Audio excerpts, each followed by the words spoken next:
de València. Sí? L'Àlvaro? Sí,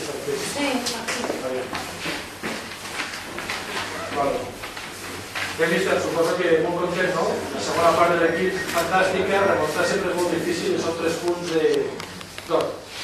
Contentíssims perquè els jugadors han tingut premi d'un esforç que han fet des del primer minut i que han sabut sobreposar-se a un inici no gaire bo, que el rival ens ha apretat, s'ha posat per davant i s'ha posat les coses molt difícils i estic molt content. Sobretot per ells perquè tenien una fe molt gran en poder guanyar aquest partit i seguir ben situats a la taula i aconseguir-ho després de remuntar i contra un rival de molta qualitat i que ens ha posat tan difícil és molt satisfactori, m'alegro molt per ells i la meva felicitació. No vols personificar mai a ningú, però avui Miquel Álvaro, ja no per 2 gols, sinó també la primera part, les diagonals, els seus controls, és per destacar, no? 4 gols que porta Miquel Álvaro aquest any 2009. Sí, és un jugador que les últimes jornades està en gràcia de cara a gol, està entonat i és un jugador que sempre ho dona tot. Tot l'any està tenint molt bon rendiment, però a més està encertat de cara a porta i ens està portant moltíssim, però evidentment és el treball de tot l'equip i bé, m'alegro per ell, però també sobretot per el conjunt. Mister, la primera part l'equip ha sortit una mica dubitatiu, no teníem al mig del camp ni qui no estava entrant, no hi havia transició, no hi havia... A què s'ha degut això? A la sorpresa, a la pressió d'ells, a la velocitat d'ells, al temor de que era un equip que fa gols amb relativa facilitat? No, jo crec que no hem estat bé el primer quart d'hora, tret d'una ocasió a l'inici, que hem tingut bastant clara, però després ells ens han fet mal. Crec que la velocitat que tenen i la qualitat tècnica dels jugadors de davant doncs ens ha fet que no tinguéssim massa la pilota i a més amb jugades amb passes a l'espai al seu punta, que és molt poderós físicament, però ha vingut la jugada del primer gol, en què no hem estat tampoc encertats. Bé, crec que han sigut 15-20 minuts en què no, malgrat que volíem, doncs el rival crec que no ens ha deixat. Però a partir d'aquí també el València ha fet un pas enrere, nosaltres hem passat a tenir més control, sense ocasions, però jo crec que a la primera part hi hem tingut 10 minuts bastant bons, almenys de domini, de possessió de pilota.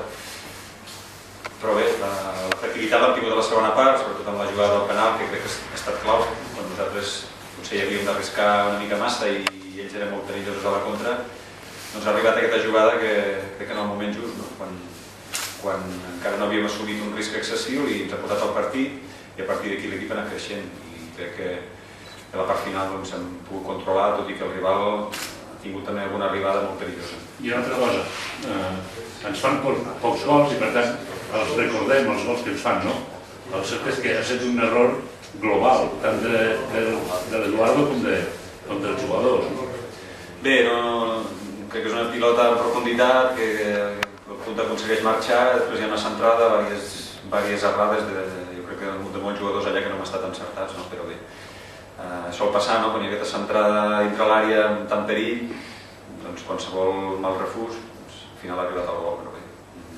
Ho hem de donar per anecdòtic, tal com ha acabat el partit, i ja està, i a pensar en el futur, en seguir estant forts en defensa, que és el més important. Mister, l'equip porta 2 anys i 2 mesos sense sumar 3 victòries consecutives. Avui s'ha fet una victòria important fora de casa i no sé si té també amb aquesta capacitat de reacció, perquè l'equip en aquest campionat de Lliga poques vegades havia estat per darrere el marcador i avui ha sigut capaç de donar la volta. Sí, sens dubte, crec que avui hi havia una alegria, una eufòria especial al vestidor perquè érem conscients que ha tingut mèrit poder aixecar aquest resultat i que dintre el camp es veia en tot moment que el partit era igualat i que costaria i crec que és molt meritori i els jugadors crec que hem fet un passet més, demostrar-nos que som capaços d'aixecar el marcador advers a fora de casa, que no és fàcil. Creus que a partir d'ara també tindrem més dificultats perquè només esperar allà com un gran amb els resultats que estem assolint? Sí, però crec que la categoria, si vas a baix, doncs perquè creuen que et poden guanyar fàcil i van fort, i si vas a dalt doncs perquè et respecten i defensen, es protegeixen més.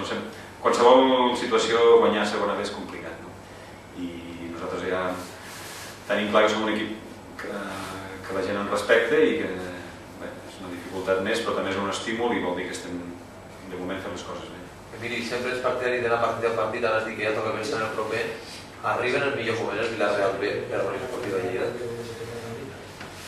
Bueno, sobretot ens arriba un bon coixí de punts i sabem que no és un partit d'una pressió excessiva com si anéssim a baix, no?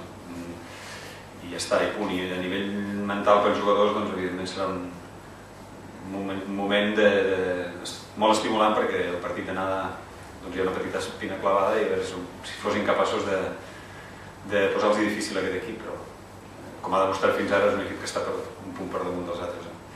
Intentarem també, crec que és un bon moment per la gent i per l'afició de Lleida, a veure si aconseguim fer un bon caliu i que es vegi un bon partit. Una curiositat, suposo que demà estaràs tranquil amb família, però qui voldràs que no guanyi? Els de dalt, els del mig o els de baix? Ara ja fa unes jornades que ens ho mirem tot. Primer mirem a baix i després també la gent ja va preguntant pels de dalt, però encara hem de ser prudents i pensar que hem de seguir fent forat i sumant punts. Des d'aquí no va de temps de